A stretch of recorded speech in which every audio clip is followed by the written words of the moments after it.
Well, guys, it's one of those times that watching our YouTube version of this chat is essential. The man who George Clooney based Danny Ocean on, he bets big, and you better believe he always takes the house. Of course, you know him from his amazing interviews, great coverage, kind, piercing eyes. He joins us here today to bring a bit of sunshine into our cold Australian winter lives.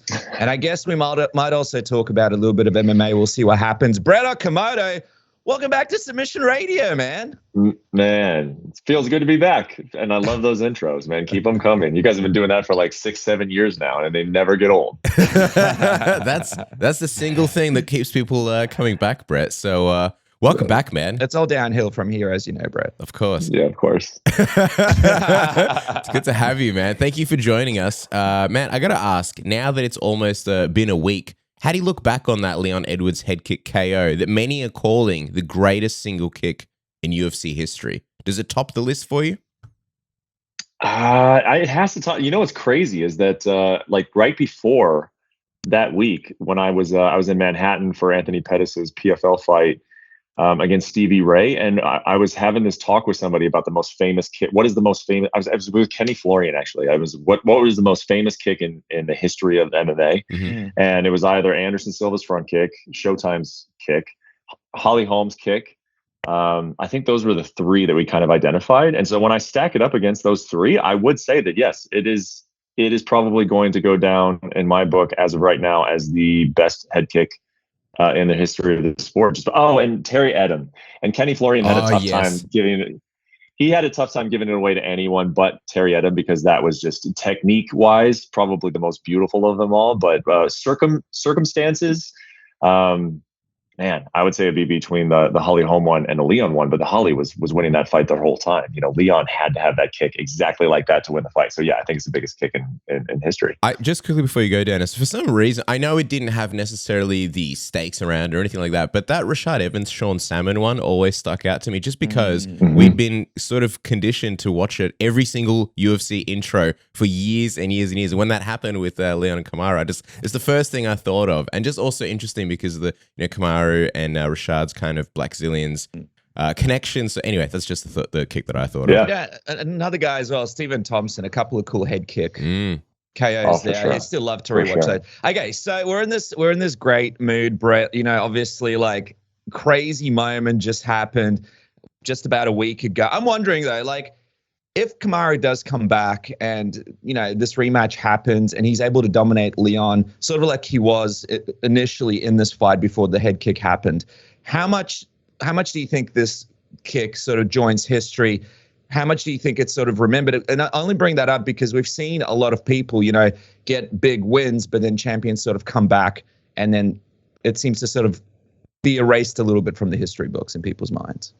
Yeah, 100%. It'll always be a highlight. If that were to happen, it will always be a highlight, and it won't be forgotten, but it will be looked like it's already. Some people are kind of looking at it as like, you're seeing some of like Luke Thomas does great breakdowns from technique, and it's become part of, we talk everything to death in this sport. And one of the things we've been talking about this week is, was it lucky? What was a little bit of luck? Had he given up and did he just happen to land that kick? And I think a lot of people, myself included, say no, it wasn't luck. I mean, I think you could set up that same circumstance 1,000 times and he's not landed that very often. He's not landed that too many times.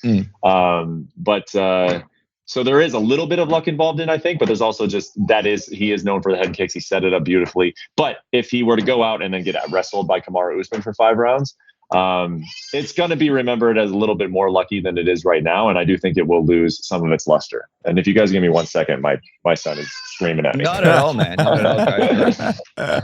Now at all too well. You got it. Okay. Okay.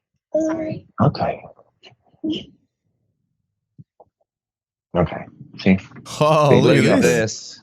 There's nothing really exciting going on. What's your son's name, Brett? His name's Cameron. Cameron. What a mad name. Hey, Cameron. I don't think he can hear you, but can you say hey? Because I got the AirPods. Yeah. Say hello to him. Hey, Cameron. Hey, Cameron. He wants no part of it. He's like, Australians? I don't think so. See, it's not that exciting. Go hang out with mom, okay? Go hang out, Mom. Come on, Mama. Come take this baby, okay? Hey, is that Cameron Okamoto's first appearance in an interview, Brett? Would you say, or? I think it is. Yeah. How about that? History made on Submission Radio.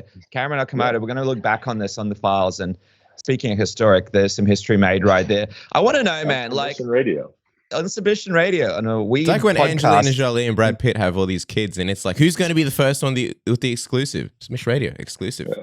It's like, Miles Teller in the first Top Gun, he was in there, and then Top Gun 2, I hope he has us on his show. But let me ask you this, man.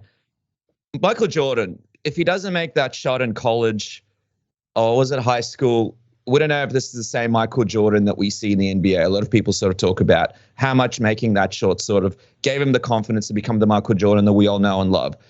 Leon Edwards landing that head kick. I want to know, in this rematch, how much confidence do you think it gives him? How much does it change this third potential fight that they're going to potentially have in March? I think a ton. I don't think you can put. I don't think you almost can measure how much confidence you get for that you already did it. Like it happened. You turn the guy's lights off. I got to imagine that Leon is going to go in thinking I can fight a lot better than what I fought at UFC 278. The next time I see this guy, I learned a lot. It was like one of those great scenarios where you can learn a whole lot but not take a loss. I think those are always great scenarios for fighters because your record stays clean, but you're able to take the lessons of a loss in some ways. So I think it's going to be big, man. And I think it's interesting that the betting lines are already opening up with Kamaru as a bigger favorite than the first one. That has to happen because of the way the first fight went. I think bookmakers are looking at it and they're saying, well, he beat him for 20 minutes of a 25-minute fight. Like we have to make him an even bigger favorite. But I think what we also saw is that with Kamaru's style, if he doesn't knock you out, he doesn't get a whole lot of submissions. He's going to have to wrestle him for 25 minutes. And even though he was able to get him down and do what he wanted with Leon, that's a lot of time for something to happen. And Leon is more dangerous than I think people give him credit for. He was in there with Nate Diaz and couldn't get him out of there. He hasn't had a lot of those big flashy knockout wins. Like we think of Jorge Masvidal and Gilbert Burns as more dangerous guys. But I think Gilbert is very, very dangerous, man. And obviously he proved that. And I think 25 minutes in a cage with him, if you're not going to take him down and submit him, that's 25 minutes of work where you're going to be in danger with Leon potentially. So like Kamaru is going to be favored to win the trilogy, of course, but I think I look at it as a very competitive fight. For me, the biggest questions really are about Kamaru, how he's able to bounce back, how he's able to handle himself. Mentally, you see people get broken by fights like this. You see, obviously GSP came back and just became one of the greatest welterweight of all time. However, his style changed dramatically, and it wasn't that long ago that there were the memes of 30% Usman and this and that. I'm very curious to see if he's maybe less in love with his hands upon his return, or maybe less averse to taking risks. Fascinating to me, and also people talking about him as the GOAT. Volko is now the #1 pound for pound. Greatest fighter on the list, and Kamaru previously had that spot. There's so much on the line. If he's not able to get it in this rematch, it all kind of falls apart. And we've seen things like, say, Tyron Woodley seemingly get old overnight. I'm not saying that's going to happen with Usman, but I'm fascinated in this rematch. I will say, though, what do you make of Kamaru and the way he's handled this loss? Because to me, it kind of comes across as like some of the greatest handlings of a loss in history. You think about Conor after the Nate Diaz fight. You think about Dominic Cruz after the Garbrandt fight. What do you make of this and the character that he's shown? Yeah, I think that there's a few things that go into it. One, just me, and this is just speculating, but I think there's probably a degree of like self-preservation in it. That was a wild way to lose a fight. It was a tough way to lose a fight. It was a tough way to lose everything that was going to come after that fight. When you talk about when you think about like if Khamzat is able to beat Nate Diaz, as he's very, very heavily favored to do so, if Kamaru would have called out Khamzat and Khamzat calls out Kamaru, that's a lot of money, man. That's a lot of money on for him as a champion and to taking pay-per-view points. Obviously, he was going to tie Anderson Silva's mark, and that whole conversation around this fight was kind of about where his place was in the greatest of all time. So to have all of that just poof disappear after you win in a fight, and 24 minutes in, you get head kicked one time. That's going to be a little heartbreaking. So I think that there's probably, just thinking about like human nature, maybe some self-preservation to be like, nah, man, I'm great. I'm sure that like there's a little bit of part of him that is heartbroken over this, of course. But I also just think Kamaru is, I mean, I know this from being around him myself, but then just talking to people around him, that he's just a great guy, man. He's got his daughter that means the world to him, genuinely means the world to him. And I think it also helps when these guys come from just a long background of athletics, that he's had his heart broken a couple times, that he's been in wrestling. He hasn't been undefeated his whole life, so I think he's handling it beautifully. And I did talk to him on the phone, I didn't interview him, but I just spoke to him for probably only like 3 minutes, but he came across as genuinely good.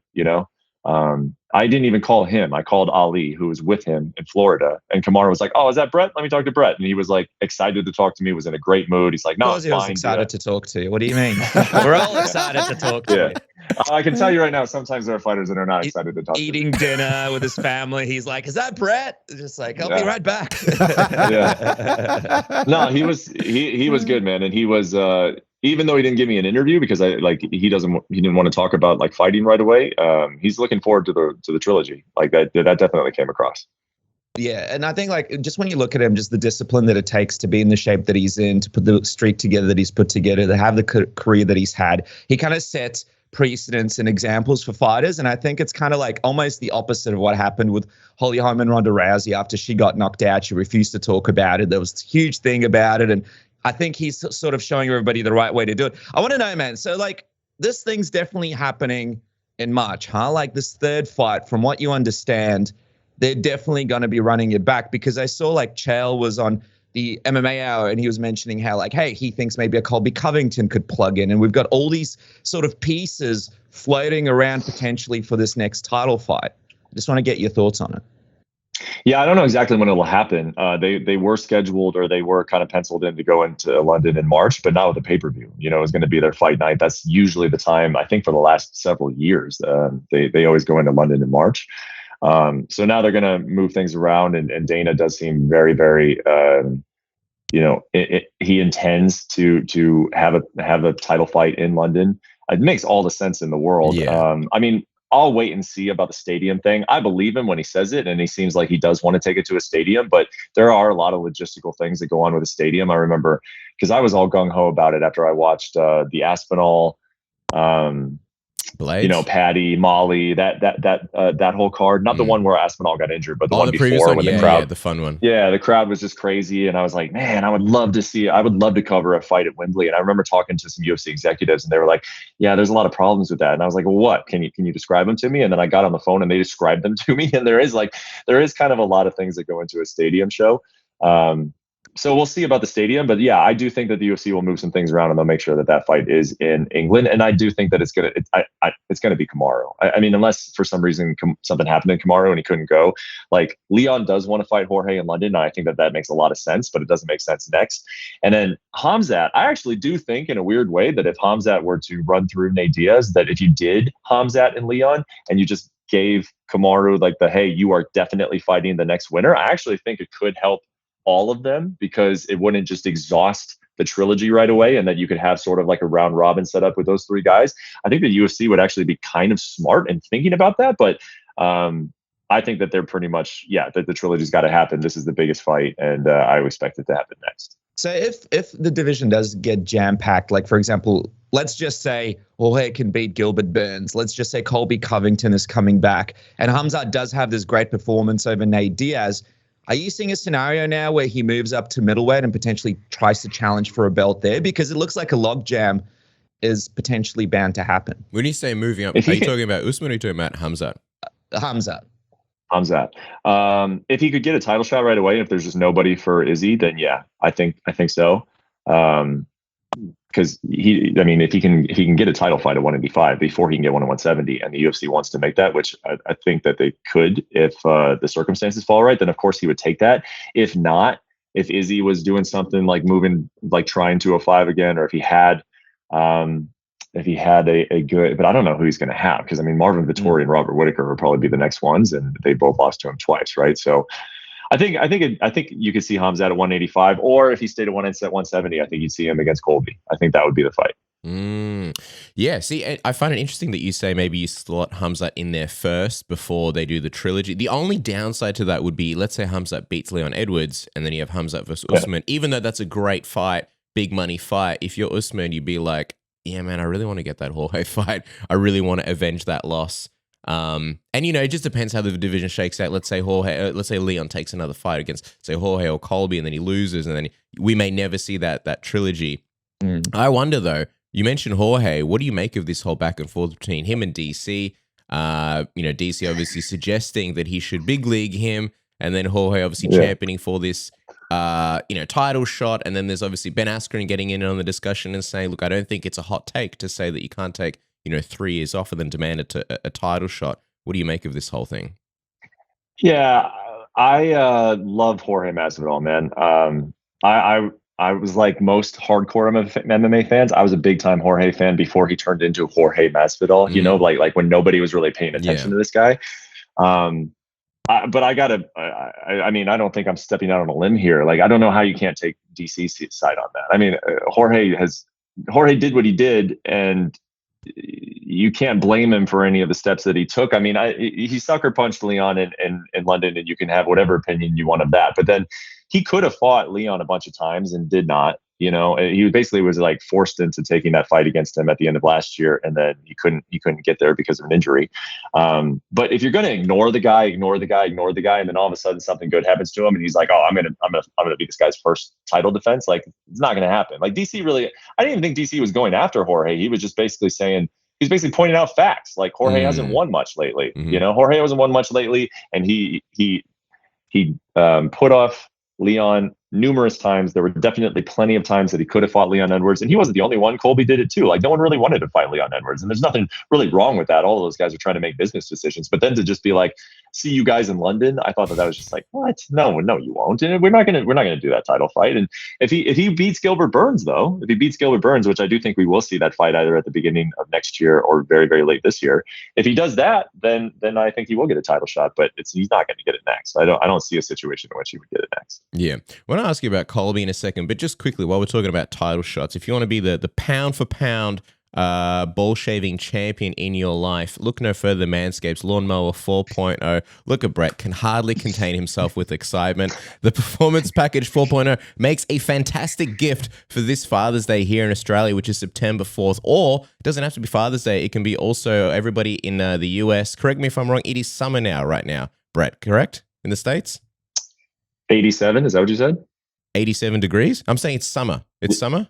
Yeah, it's very hot. Yeah, I live in Vegas, so it's like 102. So 87 sounds real nice to me right now. 102? You can't have a bush downstairs at 102. You want your balls as smooth as eggshells. So the Lawnmower 4.0 will get you there with its ceramic blade, the LED light, 7,000 RPM power, obviously the skin-safe technology. You can do it in the shower. It's waterproof. Throw it on the wireless charging dock when you're done. And hey, get one for dad as well. The Performance Package 4.0 comes with the Weed Whacker ear and nose hair trimmer to get rid of those annoying, stupid gray ear whiskers that we're all coming down with as we hit, the 30s.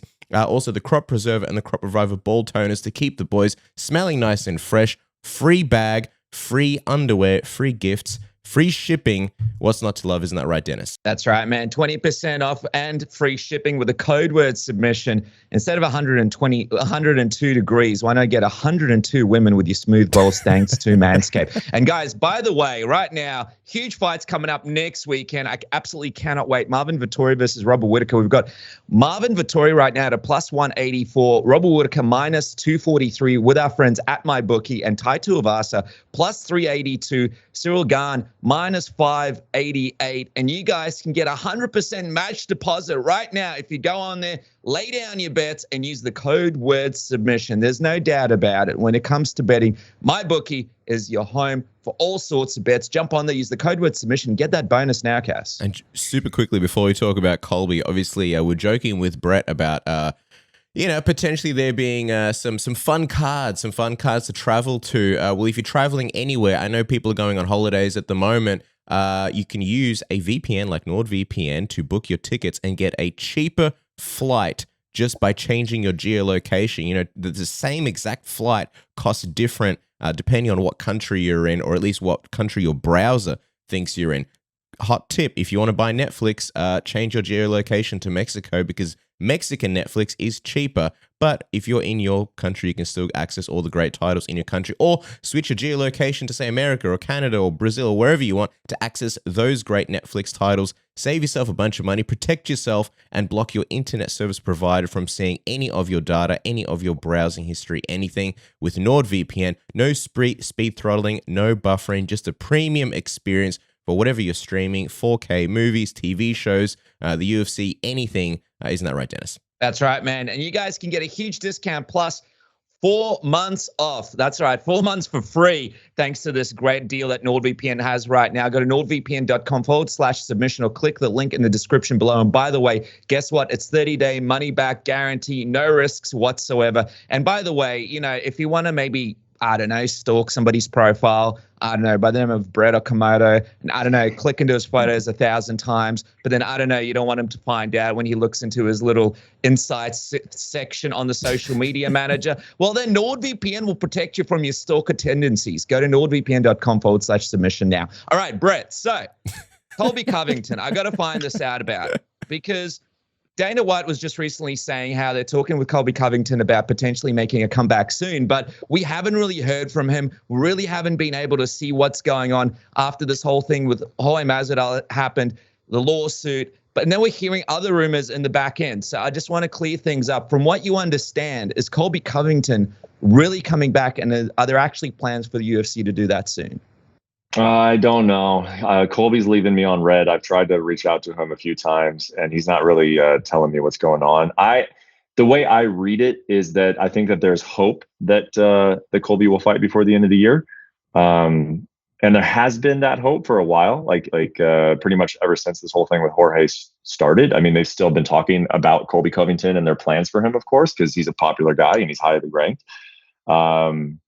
But yeah, I don't know exactly. My guess is that there's optimism. You know, there's optimism that because I think there's optimism on Jorge's side too, that he would like to fight before the end of the year, and that they want to get this case settled and out of the courts before both of them move on with their careers. So I think that's kind of what you're hearing on all parties. Like if you read between the lines, you listen to what Dana's saying, you hear what Jorge's saying and has said, that hopefully they'll both be cleared and ready to go by the end of the year. Well, yeah, exactly, because obviously it's kind of prime time for all these guys to return at the moment. With Usman not being champion, if you're Colby, you'd be like, fuck, I want to get back in here as quick as possible, man. Jorge with the same mindset. A lot of people coming out of the woodworks, and, you know, it's fun times when Colby's around. So unfortunately, us getting left on red as well. So, you know, people aren't leaving their families for dinners for us, Brett, only for you, man. Yeah, they're like, no, yeah. If he's leaving you guys on red, then I know he's really leaving everybody on red. Colby likes you guys. He's a close family friend. Hey, I just got to ask, when he does make this return though, what do you think makes sense for him? I keep trying to think, where do you slot him in now that, you know, Usman's going to be fighting Leon Edwards probably next, and, you know, Masvidal potentially could be Burns. Like, where does he slot in for you? You want the Khamzat fight, don't you? Mm. It's Khamzat. It's easily, obviously Khamzat. I mean, I wrote a story. We did a panel on ESPN the other day, and it was like true or false type questions. And it was like true or false. You know, Khamzat and Nate is, I forget the way they worded it, but at the end of the day, they were like, it was the right fight for Khamzat. And I was like, no, even when he beats, even if and when he beats Nate, as the odds are suggesting he will. And let's just be honest. Like, I love Nate Diaz. He's got his hands full, and if he pulls it off, we're all going to be stunned. Let's just say it. He can pull it off, but we will be stunned if he pulls it off, right? Yeah. We're like, so I feel bad, like we're kind of talking about Khamzat like he's already won this fight, but we know that it's a very tough fight for Nate. Doesn't mean he can't win it, and that just sets up, like, if he does win it, oh my God, what a scene that will be. But what's the right fight for Khamzat is to see him tested again. I mean, he just went up against Gilbert Burns, and it was very, very impressive that he was able to just keep going forward and take Gilbert's best shots. But there was also some things to be concerned about too, right? And like, I would like to see Khamzat in fights that push him. I mean, Nate is a great fighter and a great fan favorite, but he is not the kind of guy that we would point to say that's going to be the guy to push Khamzat Chimaev. And that's what I want. I mean, that's why we're here, right? Is to see the best fighters in the world fight the best, and to put them in situations where they're going to get pushed. And Khamzat fighting Colby, after what we saw against Gilbert, with, if you got a gas tank and you're able to survive that opening onslaught of Khamzat, and you're able to maybe defend some of the takedowns, which maybe Colby would, that to me is the most interesting fight for Khamzat, other than, obviously you're talking about the two guys at the top, Usman and Leon. And also the fact that it's a big fight. And, with Colby, you can't just stick him in run-of-the-mill, fight night fights and just kind of, keep fighting. It has to feel special. It has to feel big. And I think Khamzat ticks those boxes. So, I like it. Just quickly, Brett, changing lanes for a second. What did you think of Charles Oliveira, admitting that a big part of fighting Islam is to try and get this fight with Conor McGregor in Brazil? Ultimately, from what you understand, is Charles an option that Conor would be? Obviously, he would consider it, but do you think it'd be sort of top of the UFC's list as far as making that fight? I kind of do. If you start to look at it, if Charles were to beat Islam, which is a big if, and that's a really, really fascinating fight. I think a lot of people would say that's, as far as main event goes, the fight they're looking forward to the most the rest of the year. If Charles were to win that, he would just be on such a high, I mean, this guy has he kind of flew under the radar for a while, and then obviously he wins the title in really spectacular fashion against Chandler, and now he's defending it against Poirier, Gaethje. He's going through the list of guys, and his name is getting bigger. And then, when he lost the belt on the scale, I think a lot of people felt bad for him. In a weird way, it almost made him bigger in a sense. I know that it messes up his contract, because you want to be a champion, you want to collect all those pay-per-view points. But in a sense of just his brand, I think a lot of people were super impressed by that, right? That he had that bad situation happen to him on the scale, and then he was able to come back and still have that type of performance. It just shows kind of where he is mentally. So if he comes out and beats the guy who was supposed to be a nightmare matchup for literally everyone in the division, Khabib's in the corner, I just think that he has reached that level then where he is big fight worthy, big fight worthy. Not just title defense, but what are the biggest fights we can put him in? And I think that he's also earned it. As much as Conor McGregor has not earned a title shot, Charles Oliveira has earned the right to get that payday, And I think if that becomes part of the narrative and people are talking about it and they're saying, Charles really wants to fight Conor. What does Conor love, man? I mean, Conor loves big fights. And he also, even though we kind of think of him as more of a celebrity than a world-class championship martial artist at this very moment, I think that's kind of the perception on him. He wants to be the baddest guy out there. He wants to be I am the best. He has still that ego. He has still that competitiveness. You can see that just from his Twitter, but also just that's who he is. He's always wanted to be I'm the man, and almost like taking on challenges that are bad ideas. Last time he actually spoke, I think it was to MacLife, right? It was Oscar Willis, and he was talking about fighting Kamaru, and it's there was real truth in his voice. He thought that was a good idea for him. So I think that he just wants to prove that he can take out guys like that. And when he sees Charles, I guarantee you, he looks at somebody who gets knocked down in all of his fights and be like, I could beat that guy. So if it starts to become part of the narrative and they're talking about it, and the people want it, which they would, I can see a world totally in which those two fight next year. I agree with you 100%. It was Oscar Willis at the MacLife. It was our boy. I think Dennis's camera has died. So we'll do one more question and then we'll let you go, Brett. Obviously this week we've got UFC Paris. Fun fights, Whitaker and Vettori, and then you've obviously got Tai Tuivasa taking on Ciryl Gane. I wonder though, Ciryl and Tai, right? It feels like a almost an interim title, maybe not interim title fight worthy, but one fight away from an interim title fight or title contender picture fight. But what do you think is actually on the line? Because we're hearing the talks about Jon Jones and Stipe Miocic. It's kind of dragging a little bit, and whoever wins here, it kind of seems like they're not really going to slot in. Or do you think there is a way that they might slot in if Stipe and Jon Jones sort of get delayed? You got Francis. We don't know whether he's going to come back or not. What do you think is on the line in the main event? It's impossible to say, man. Yeah. You said it's been dragging on a little bit. It's been dragging on a lot. Yeah. I mean, Jon Jones at heavyweight has been dragging on forever. And, Stipe is part of that too. For the last 4 years, Stipe has not been extremely active. So this has just dragged and dragged on. And when it gets announced and it's finally done, we're all going to be excited. But I'm just tired of when is it going to happen? That's kind of like the feeling that I have now about Jon at heavyweight. But to answer your question, I don't really see a situation in which one of these guys ends up slipping in. I mean, maybe if someone does something spectacular, it's like one of those situations where if Gane just looks so amazing, and they're having some trouble, whether it be with Jon or with Stipe, then they can pivot. The UFC does that. And when they're having troubles negotiating with people or getting them to fight on the timeline that they want, they will do that, or if Tai does something incredible. I know the UFC would love to go back to Australia next year. So just from a timing standpoint, maybe it opens something up. But most likely, man, I mean, they've been looking at this Jon Jones Stipe fight forever. They still haven't given up hope on coming to terms with Francis. So there's just so many different things going on. I don't find it very likely at all that one of these guys ends up jumping ahead. I think they're probably going to fight Curtis Blades. The winner of this fight will fight Curtis Blades.